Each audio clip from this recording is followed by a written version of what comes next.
Hello everyone, good evening.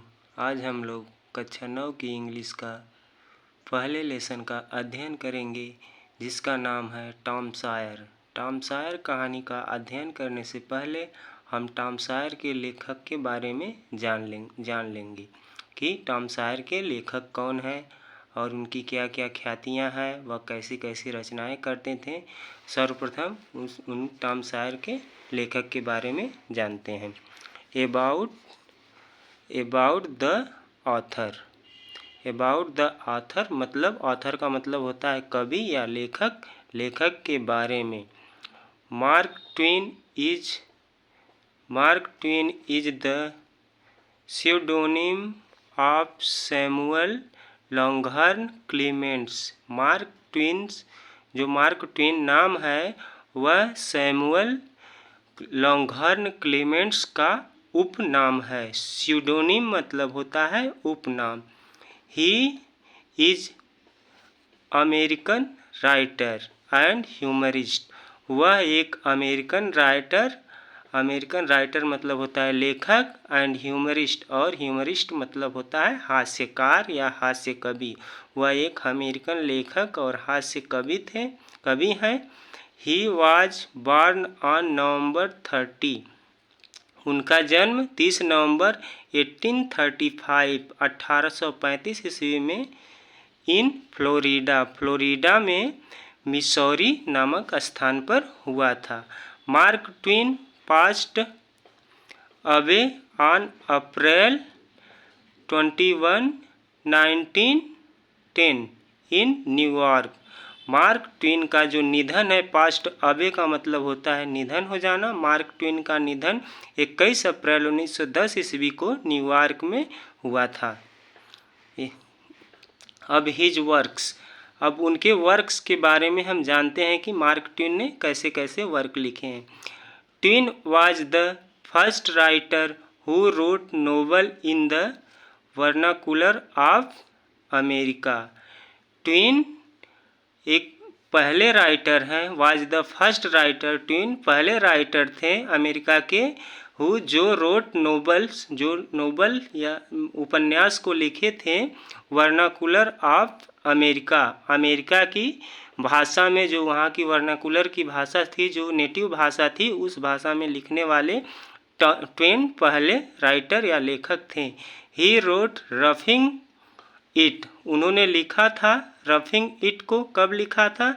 इन 1872, 1872 में उन्होंने roughing it को लिखा था। The adventures of Tom Sawyer, Tom Sawyer जो इस कहानी को, जिसके बारे में हम लोग आज पढ़ेंगे, उसे उन्होंने 1876 में लिखा था। और किस लिए लिखा था? Celebrates boyhood in a town on the Mississippi river.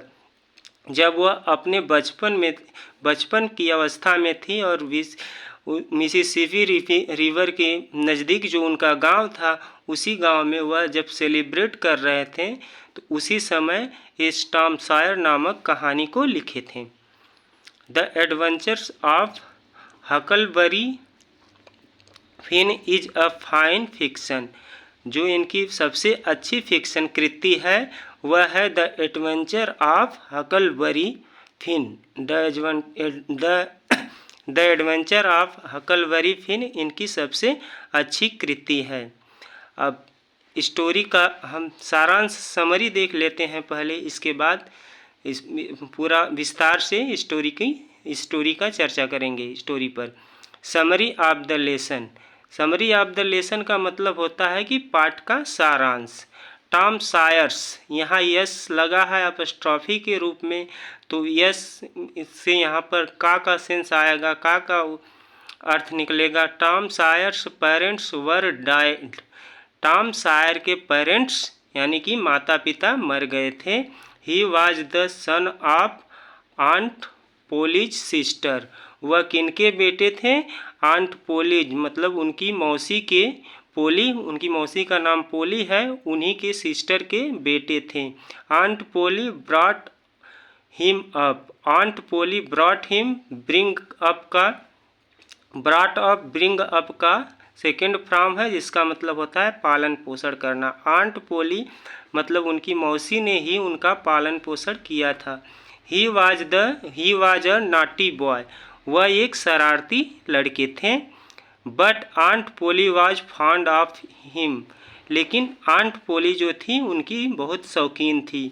One day Tom stole jam, एक दिन टॉम ने मुरब्बा चुरा लिया। He was caught red handed, और उनकी आंटी ने उसको रेड हैंडेड रंगे हाथ पकड़ लिया। Aunt Polly decided to punish him, aunt Polly ने उन्हें सज़ा देने का फैसला किया। Lest he should get spoiled, सज़ा देने का फैसला इसलिए किया कि क्योंकि वह इससे उनकी आदत और भी बिगड़ सकती है। सी मेड हिम वाइट वॉश, उन्होंने उसको काम दिया white wash the garden fence, जो उनके बगीचे की दीवार थी, ऑन द हॉलीडे, और छुट्टी के समय में उस बगीचे की दीवार को सफ़ेदी से रंगने का काम दे दिया। बट ही वाज क्लेवर, लेकिन वह बहुत चालाक थे। बट ही वाज क्लेवर, लेकिन वह बहुत चालाक थे।